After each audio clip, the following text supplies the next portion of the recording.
Marvel's Agents of S.H.I.E.L.D. Starring Clark Gregg, Ming-Na Wen,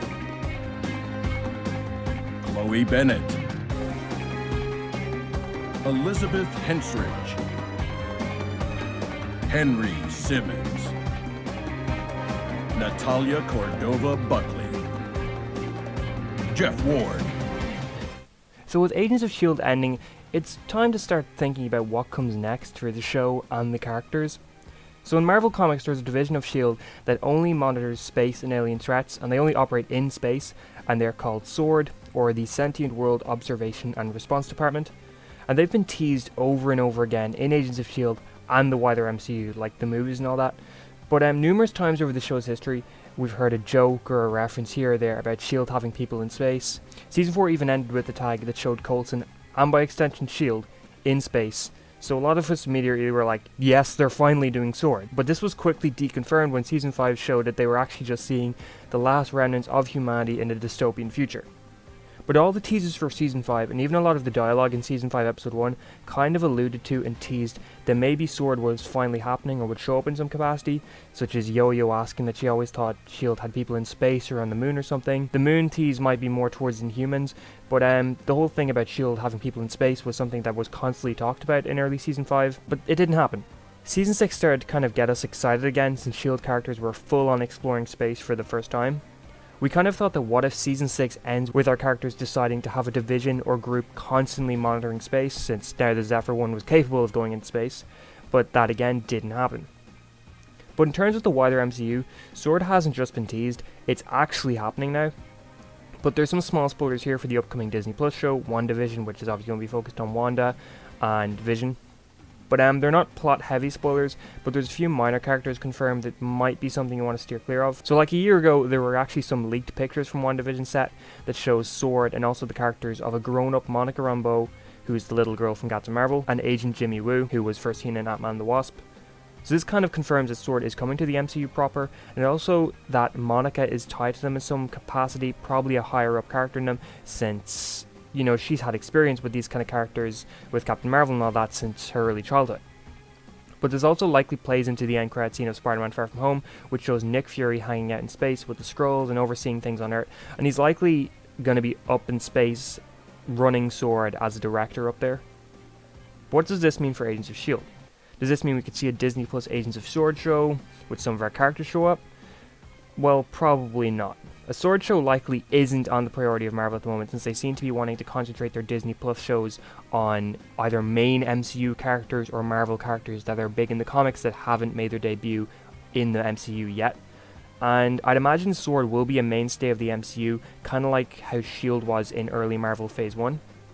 This would also make perfect sense since the movies will be going full on cosmic in Phase 4, but due to how Agents of S.H.I.E.L.D. kind of is in a separate timeline to the main MCU now, I don't see our characters ever showing up anywhere there again. Now, to be honest, this whole MCU split timeline thing isn't confirmed in the slightest, but if we go off Endgame and Agents of S.H.I.E.L.D.'s timeline logic, it means that S.H.I.E.L.D. likely split into its own timeline separate from the MCU movies sometime during Season 5.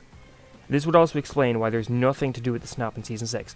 I know a lot of people say that, well, we shouldn't be seeing effects of the snap because it's been a year in Season 6, but that doesn't make any sense. This is something that didn't just wipe out half the people on the planet, it wiped out half the people in any planet in the universe. It wiped out half people in existence.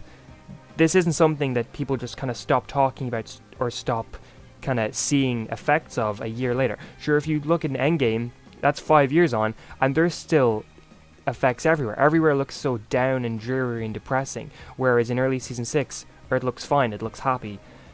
That doesn't make any sense to me. That if the snap happened in the Agents of S.H.I.E.L.D. timeline, we'd be seeing effects of it, we'd be hearing constant reference to it, even if it's been a year. But there's also a bunch of theories out there that suggest that S.H.I.E.L.D's finally going to clear all this up in the last couple of episodes of the show, that they'll tie into the snap or something. I can't remember who it was, but somebody who works on the show kind of said that they think that they addressed the snap in Season 7, but they can't completely remember. So maybe we'll see something. But we only have 6 episodes left, so I wouldn't be surprised if the writers just decided to concentrate on wrapping up the show and not trying to tie up into the movies at all. We've already gone quite a few tie-ins into the movies this season, like little references like Project Insight, seeing some part of the serum that went into creating the super soldier serum. So there's a cool couple little things like that, but nothing big that kind of affects the show in a big way. But this all makes it very difficult for S.H.I.E.L.D. to cross over if S.W.O.R.D. does become a mainstay in the MCU. Plus, it's well known that Feige doesn't really care about S.H.I.E.L.D. or its characters, since pretty much every crossover has been a one-way merit where it's something S.H.I.E.L.D. does and not something the movies do. I also have to say that we definitely won't see Daisy or Mac or LMD Coulson show up in the MCU's future. It's entirely possible that at some point Marvel will say just fuck it and decide to bring them in, and honestly we have DC to thank for that if it does happen, mainly because DC lately has decided to just say screw everything and just do whatever, doesn't matter what is and isn't canon, everything exists in the one multiverse. And this is seen through Crisis on Infinite Earths, which is the recent Arrowverse crossover, and it's also going to be seen with Michael Keaton's Batman returning in the Flash movie. So Marvel and Feige could see all that stuff and decide to make everything canon as well, and just connect to anything they can, kind of as a response to what DC is doing. But S.W.O.R.D. is definitely happening in the MCU, that's confirmed. Agents of S.H.I.E.L.D. is ending before S.W.O.R.D. even shows up.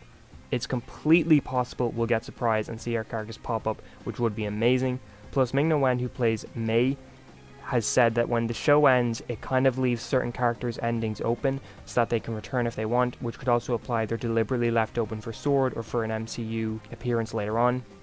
And besides, we did never get Daisy as director of S.H.I.E.L.D., but I'd absolutely sell for her being the director of S.W.O.R.D.